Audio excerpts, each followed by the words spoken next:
അച്ചുവിൻ്റെ വീട്, അച്ചു ഈ വീടിൻ്റെ ഐശ്വര്യം. ഇത് കണ്ടില്ലേ, ഞങ്ങൾ പൊതുവെ കണ്ടത് ദൈവം എന്നല്ല കേട്ടോ, ഇതെൻ്റെ മോൻ്റെ പേരാണ്. അവരുടെ പണിയാണ് ഈ കാണിക്കുന്നത്. അപ്പോൾ ഇത് കണ്ടതിന് ശേഷം അനിയത്തി വന്ന് അനിയത്തി എഴുതിയിട്ടുണ്ട് കേട്ടോ. ദൈവങ്ങളുടെ പേര് മാത്രമല്ല അമ്മ, ഇത് ഞങ്ങളുടെ പേരും അവിടെ കിടക്കട്ടെ, ഞങ്ങൾ ഈ വീടിൻ്റെ ഐശ്വര്യമാണല്ലോ എന്ന് പറഞ്ഞിട്ടാണ് എഴുതിയത്. അപ്പോൾ പിന്നെ അവിടെ കിടക്കട്ടെ എന്ന് ഞാനും അങ്ങോട്ട് കരുതി. ഇത് ഉച്ച തിരിഞ്ഞുള്ളൊരു സമയമാണ്. അപ്പോൾ കട്ടൻ ചായയും പുട്ടൊക്കെ ഞാൻ ഉണ്ടാക്കുന്നുണ്ട്. പക്ഷെ പ്രത്യേകിച്ച് ഇന്ന് സാധനങ്ങളൊന്നും കുട്ടികൾക്ക് കൊടുക്കാൻ ഞാൻ ഉണ്ടാക്കിയിട്ടുണ്ടായിരുന്നില്ല, പലഹാരങ്ങളൊന്നും. അപ്പോൾ പിന്നെ എന്ത് ചെയ്തു, ഞാൻ കുറച്ചിങ്ങനത്തെ പണികൾ ചെയ്യാൻ വെച്ചാൽ പുട്ടുണ്ടാക്കാം, പഴം പുഴുങ്ങാന്നൊക്കെ വെച്ചാൽ പഴം പുഴുങ്ങിയില്ല, പച്ചപ്പഴമാണ് അവർക്ക് ഇഷ്ടം. പുട്ടും പഴം പഞ്ചസാരയൊക്കെ കൂട്ടി അവർ കഴിച്ചോളൂ കേട്ടോ. പിന്നെ രാത്രിത്തേക്ക് കുറച്ച് കാര്യങ്ങളും ചെയ്യാനുണ്ടായിരുന്നു. മോര് കറി ഉണ്ടാക്കി, മീനിൻ്റെ മുട്ട ഉണ്ടായിരുന്നു, മത്തിയുടെ മുട്ട, പഞ്ഞീൻ അങ്ങനെയൊക്കെ പറയും ആൾക്കാർ, ഞങ്ങളെ ഇണറ് തരിമുട്ട എന്നൊക്കെ പറയട്ടോ. അപ്പോൾ ആ സാധനങ്ങളൊക്കെ ജസ്റ്റ് ഒന്ന് ഫ്രൈ ആക്കി എടുത്തിട്ടുണ്ട്. ഇതൊക്കെയായിരുന്നു രാത്രിത്തേക്ക് വേണ്ട കാര്യങ്ങൾ. അപ്പോൾ അതെല്ലാം ഒന്ന് റെഡിയാക്കിയിട്ടുണ്ട്. കുട്ടികൾക്ക് പുട്ടും ചായയും കാര്യങ്ങളൊക്കെ അതും റെഡിയാക്കിയിട്ടുണ്ട് കേട്ടോ.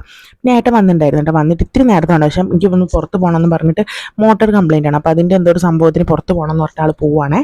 അല്ലെങ്കിൽ ഇപ്പോൾ മക്കൾ വന്നിട്ടുണ്ടായി. അപ്പോൾ പിന്നെ രണ്ടാൾക്കും വേണ്ട ഭക്ഷണമൊക്കെ കൊടുത്തിട്ടുണ്ടായി. പിന്നെ കുറച്ച് നേരം പഠിക്കുകയൊക്കെ ചെയ്തു. മഴയായിട്ട് കളിക്കുകയൊന്നും ചെയ്തിട്ടുണ്ടായിരുന്നില്ല. പഠിത്തം കാര്യങ്ങൾ കഴിഞ്ഞാൽ രാത്രി ചോറുന്നായിരിക്കുകയാണ്. ചോറുന്നായിരിക്കും എന്ന് വെച്ചാൽ രാത്രി ചിക്കൻ ഇത്തിരി ഉണ്ടായത് അവർക്ക് ചൂടായി കൊടുത്തപ്പം ദമ്മ് ചെയ്തിട്ട് വേണമെന്നാണ്. അപ്പോൾ അതുപോലെ ചെയ്ത് കൊടുത്തിട്ടാണ്. ഇത് അടുത്ത ദിവസം രാവിലെയാണ്. അടുത്ത ദിവസം രാവിലെ ഞാൻ ആദ്യം തന്നെ എഴുന്നേറ്റ് കുറച്ച് നേരം ഇരുന്ന് ചായയൊക്കെ കുടിച്ച് അതിൻ്റെ ഇടയിൽ എൻ്റെ ഭംഗിയൊന്നും നോക്കി, അത്രേ ഉള്ളൂ.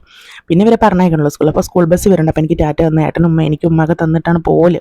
രണ്ടാളും ഉമ്മ തരാണ്ട് പോവില്ല കേട്ടോ. എവിടെ പോകണം, ഈ കടയിൽ വരെ പോകണമെങ്കിൽ ഒരു ഉമ്മ വന്നിട്ട് രണ്ടാളും പോവുള്ളൂ. അപ്പോൾ പിന്നെ അവരെയും പറഞ്ഞയച്ച് ഇത് അടുത്ത ദിവസമാണല്ലോ. അപ്പോൾ ഏട്ടൻ എനിക്ക് പുറത്ത് പോകണം. ഏട്ടന് ചെറിയൊരു പനിക്കോളുള്ളത് പോലെ ഉണ്ട്. കാരണം അമ്മ ഇവിടുന്ന് പനി കഴിഞ്ഞൊന്ന് റെഡിയായി വരുന്നില്ല. അപ്പോൾ അടുത്ത ആൾക്ക് പകർന്നാലോ, നമുക്കൊരു ക്ഷീണമൊക്കെ തോന്നുമ്പോൾ ഇങ്ങനെ വെച്ച് നിൽക്കണ്ട, പോയി കാണിക്കാമെന്ന് കേട്ടിട്ട് ഞങ്ങൾ പോയി കാണിക്കാൻ വേണ്ടി പോയതാണ് കേട്ടോ. പിന്നെ വെച്ചാൽ വേറൊരു കാര്യമുണ്ട്. എൻ്റെ അടുത്ത ദിവസം എൻ്റെ മോൻ്റെ ബർത്ത്ഡേ ആണ്. ഞങ്ങളുടെ മോൻ്റെ 10ാമത്തെ ബർത്ത്ഡേ ആണ്. അപ്പോൾ അവന് എന്തെങ്കിലും ഒരു സാധനം വാങ്ങിച്ചു കൊടുക്കണം, ഗിഫ്റ്റ്. അവനൊരു കാര്യം കുറേ ദിവസമായി പറയുന്നത്. അപ്പോൾ അത് വാങ്ങിച്ചു കൊടുക്കണമല്ലോ. അപ്പോൾ അതും കൂടി ഒരുമിച്ച് ചെയ്യാമെന്ന് കരുതിയിട്ട് ഞങ്ങൾ ഇറങ്ങിയാണ്. വീട്ടിൽ നിന്ന് ഇറങ്ങി ഒരു 5-10 മിനിറ്റ് കഴിയുമ്പോഴത്തേക്ക് മഴ. 5 മിനിറ്റ് കഴിയുമ്പോഴത്തേക്ക് ഒടുക്കത്തെ മഴയായിട്ട് പിന്നെ ഞങ്ങൾക്ക് എവിടെയെങ്കിലും കയറി നിന്നല്ലേ പറ്റുള്ളൂ. അപ്പോൾ കുറച്ച് നേരം അവിടെ നിന്ന് കുറച്ച് നേരം വർത്താനൊക്കെ പറഞ്ഞിട്ട് ബസ് സ്റ്റോപ്പിലൊക്കെ കയറിയിരുന്നു കേട്ടോ.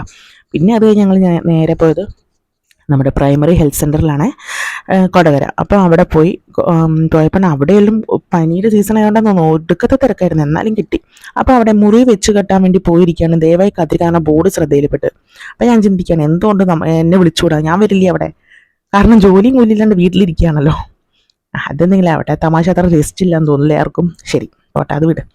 അത് കഴിഞ്ഞ് നമ്മൾ ഹോസ്പിറ്റലിൽ എത്തിയപ്പോൾ ഭയങ്കര തിരക്കല്ലായി. അവസാനം 20 ഡോക്ടറെ കാണിച്ചതിന് ശേഷം മരുന്നൊക്കെ വാങ്ങിച്ചു കേട്ടോ. മരുന്നെല്ലാം വാങ്ങിച്ച് നമുക്ക് പുറത്തേക്ക് പോയി. പിന്നെ ഞാൻ പറഞ്ഞില്ല, കുറച്ച് സാധനങ്ങളൊക്കെ വാങ്ങാനുണ്ടെന്ന് മോന് വേണ്ടിയിട്ട്.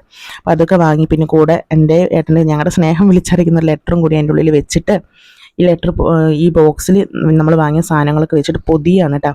നന്നായിട്ട് ഗിഫ്റ്റായിട്ട് പൊതിഞ്ഞ് അത് സർപ്രൈസായിട്ട് അവന് കൊടുക്കാൻ വേണ്ടിയാണ് ഞങ്ങളുടെ പ്ലാൻ. 10ാമത്തെ വയസ്സായി. ഇപ്പോൾ കുറേ കാലം ഒരുപാട് ആഗ്രഹങ്ങൾ പറയുന്നുണ്ട്, പക്ഷെ ഒന്നും പറ്റുന്നില്ല. നമ്മളെ കൊണ്ട് പെട്ടെന്നൊരു ചെറിയൊരു സംഭവം അവന് വാങ്ങിയാണ്. കുറച്ച് മിഠായിയൊക്കെ വെച്ച് ഒട്ടിച്ചു, നല്ല സെറ്റാക്കിയിട്ട് ഞങ്ങളിത് ഒളിപ്പിച്ച് വെച്ചു കേട്ടോ. അവനെ അറിഞ്ഞില്ല, പക്ഷെ അവൻ പ്രതീക്ഷിച്ച് എന്തൊക്കെയോ അമ്മയച്ഛനും തരും എന്നുള്ളൊരു പ്രതീക്ഷ അവനുണ്ടായിരുന്നു. പക്ഷെ ഞങ്ങൾ പറഞ്ഞില്ല. പിറ്റേ ദിവസം രാവിലെ ഞങ്ങളത് പറഞ്ഞത് കേട്ടോ.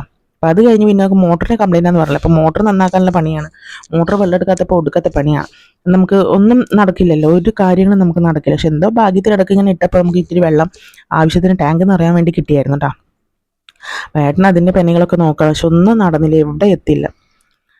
അപ്പോൾ പിന്നെ ഇതൊക്കെ കഴിഞ്ഞപ്പം പിന്നെ മക്കളൊക്കെ വന്നതിന് ശേഷം പിന്നെ പോസ്റ്റ്മോർട്ടം ചെയ്ത് കഴിക്കുകയാണ്. എന്തിനെ, പപ്സ് അങ്ങനത്തെ സാധനങ്ങൾ കിട്ടിയാൽ അതിനെ പോസ്റ്റ്മോർട്ടം ചെയ്തിട്ട് മാറ്റി ആദ്യം അതിൻ്റെ മാവ് തിന്നണം, പിന്നെ ലാസ്റ്റ് മുട്ട തിന്നണം, അങ്ങനെയൊക്കെയാണ് ഇവർ കഴിക്കുക. പണ്ട് ഞാനും ഇങ്ങനെയൊക്കെ തന്നെ ആയിരുന്നു. പിന്നെ അവരെ കുറ്റം പറഞ്ഞിട്ട് കാര്യമില്ലല്ലോ. അതൊക്കെ കഴിഞ്ഞ് രണ്ടാളൊക്കെ കഴിച്ചതിന് വിളക്കൊക്കെ കത്തിച്ചതിന് പ്രാർത്ഥിക്കുകയൊക്കെ ചെയ്ത് രണ്ടാളും പ്രാർത്ഥിച്ച് ശേഷം നമ്മുടെ സന്ധ്യയുടെ ആ ഒരു വൈബ് ഉണ്ടല്ലോ, അത് അടിപൊളിയാണല്ലോ. പ്രാർത്ഥനയൊക്കെ കഴിഞ്ഞ് പിന്നെ പഠിത്തത്തിലേക്ക് പോകും. അപ്പോൾ അത്രയ്ക്കേ ഉള്ളൂ കേട്ടോ.